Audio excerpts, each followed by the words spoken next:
Baiklah, bismillahirrahmanirrahim. Assalamualaikum warahmatullahi wabarakatuh dan salam sejahtera. Saya bersama ahli kumpulan ucapkan kepada pensyarah kita iaitu Dr. Haji Fatimah binti Ibrahim.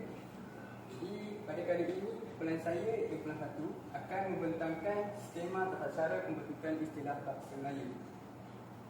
Baik, dari segi pengenalan, kita tengok dulu pengenalan dia. Kata gabungan kata atau frasa yang mengungkapkan konsep yang khusus yang terdapat dalam suatu bidang ilmu atau profesi. Dan suatu istilah itu mempunyai makna yang tepat bagi konteks bidangnya. Dan peristilahan ini adalah salah satu daripada usaha mencipta atau mengubah kata baru, terutamanya untuk menyampaikan ilmu pengetahuan khusus dalam suatu bidang ilmu atau profesionalisme. Jadi hal ini adalah merujuk kepada profesionalisme seperti kita profesionalisme keguruan, ataupun juga boleh dipergi kepada profesionalisme doktor, doktoran, boleh pergi kepada peguam dan sebagainya. Jadi istilah-istilah yang perlu digunakan itu haruslah tepat dan menepati keperluan untuk makna yang difahami bagi sesuatu bidang tersebut. Jadi sesuatu istilah itu mempunyai makna yang tepat bagi konteks penggunaan bidangnya, dan dengan itu dapatlah diberi definisi yang khusus. Jadi contohnya ada salah satu contoh yang dapat kita faham, hospital, yang mana dalam bahasa Melayu asalnya digunakan istilah rumah sakit, kemudian diringkaskan penggunaan yang lebih tepat iaitu hospital. Dan istilah boleh dibentuk melalui proses pinjam terjemah atau melalui istilah pinjaman. Okey. Dewan Bahasa dan Pustaka DBP menerusi buku pedoman umum pembentukan istilah bahasa Melayu menggariskan 7 langkah dalam proses pembentukan istilah. Apakah langkah-langkah tersebut? Baik, 7 langkah bagi pembentukan istilah bahasa Melayu ialah: yang pertama, penggunaan perkataan bahasa Melayu yang lazim digunakan dan dikhususkan maknanya untuk mendukung makna istilahnya. Yang kedua ialah penggunaan perkataan dalam bahasa Melayu yang kurang lazim digunakan. Yang ketiga, penggunaan perkataan bahasa serumpun ataupun dialek Melayu yang lazim digunakan. Dan yang keempat, penggunaan perkataan bahasa serumpun atau dialek yang sudah tidak lazim digunakan. Yang kelima, perkataan atau istilah daripada bahasa Inggeris. Yang keenam, penggunaan perkataan atau istilah daripada bahasa lain. Dan istilah asing, ungkapan tertentu yang sebutan dan ejaannya kekal dalam semua bahasa. Ini juga termasuklah dalam bahasa Melayu. Dan lazimnya bagi penggunaan perkataan ini haruslah digunakan dengan perkataan yang ditulis secara italic ataupun sending.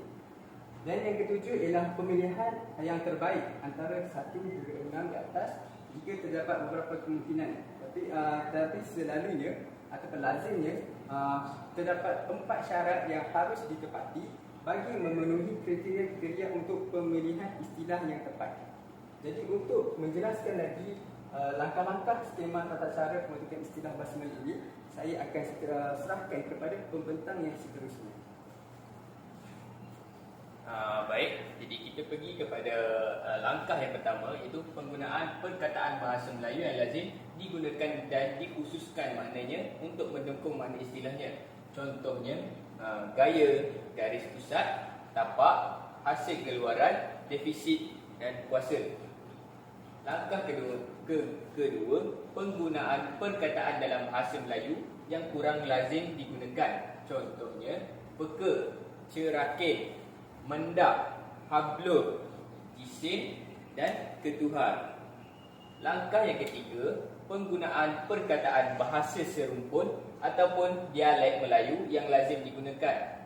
Misalnya, gambut dari bahasa Banjar, nyeri dari bahasa Sunda, engkaban daripada dialek Iban, awet daripada dialek Jawa, dermaga juga daripada dialek Jawa, labur dialek Negeri Sembilan. Langkah yang keempat pula, penggunaan perkataan bahasa serumpun atau dialek yang sudah tidak lazim digunakannya ataupun jarang didengar. Contohnya, dening dialek Kelantan, riau dialek Johor, engkaban dialek Iban dan nyeri dialek Sunda. Untuk seterusnya saya serahkan kepada pemetang seterusnya.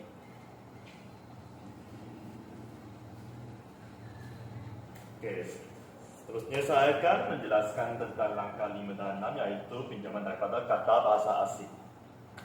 Okey, pembendaharaan kata bahasa Inggeris dan bahasa asing. Okey, ini berlaku sekiranya istilah yang diperlukan tidak terdapat dalam bahasa Melayu dan juga bahasa yang serumpun dengan bahasa Melayu. Maka bolehlah kita ambil kata-kata daripada bahasa asing. Okey, demi keseragaman, bahasa yang paling international akan digunakan iaitu bahasa Inggeris untuk dijadikan sumber, melainkan konsep yang berkenaan tidak ada istilahnya dalam bahasa Inggeris. Okay, penyerapan bahasa asing, pengambilan keseluruhan istilah asing dengan ataupun tanpa penyesuaian ejaan dan sebutan. Okay, menurut Kamus Dewan Institut 4, penyerapan ini bermaksud sebagai proses untuk menyerap penghisapan melalui liang-liang kerja ataupun pengambilan pemasukan ke dalam sesuatu sistem kegiatan lain-lain serta penerimaan dan penyebabkan. Okay, proses penyerapan istilah ini juga mengedepankan bentuk visional, iaitu dari segi bentuk ejaannya. Istilah asing boleh dipinjam atas dasar sesuai maknanya, lebih singkat daripada terjemahan bahasa Melayunya, dan juga istilah asing yang disebutkan itu mempermudahkan penjelasan sekiranya istilah bahasa Melayunya mempunyai banyak sinonim. Okay.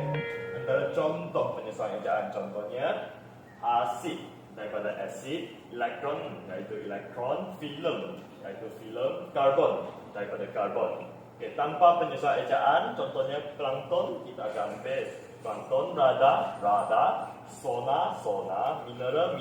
Okay. Istilah asing yang sudah lazim, istilah asing yang sudah lama digunakan dan terus dipakai, walaupun ada kalanya yang tidak sesuai dengan peraturan yang disebutkan tadi untuk menjauhkan kekacauan ataupun keliruan lah. Okay, misalnya campaign, custom, tanggi, geran, pension. Okay. Sebenarnya istilah asing yang tetap, istilah asing yang tertentu dan sebutannya kekal dalam semua bahasa digunakan dalam bahasa Melayu juga, dengan syarat yang diberi garis bawah atau dicetak miring. Contohnya bona fide, esprit de corps, fait accompli, well done, strong. Akhir sekali kita akan bicara tentang kepentingan dan kesan penyerapan istilah asing. Peminjaman istilah asing ini dia dapat menambahkan kekuatan makna konsep yang hendak diperkatakan ataupun mengurangkan kekeliruan ataupun kekacauan penutur bukan native bahasa Melayu terhadap istilah bahasa Melayu. Kan kita akan guna banyak bahasa Inggeris. Masyarakat luar negara ataupun penutur bukan native bahasa Melayu lebih senang untuk memahami apa yang dimasukkan dalam bahasa Melayu. Hal ini akan mewujudkan keadaan saling terjemah dengan bahasa moden yang lain. Yang akhir sekali langkah ketujuh iaitu pemilihan antara langkah 1 hingga 6.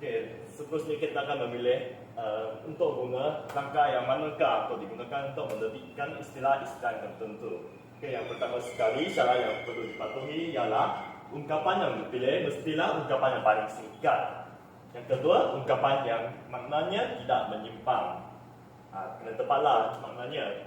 Yang ketiga, ungkapan yang tidak membawa pengertian yang buruk. Akhir sekali, ungkapan itu mestilah sedap didengar. Itu sahaja daripada kami. Terima kasih.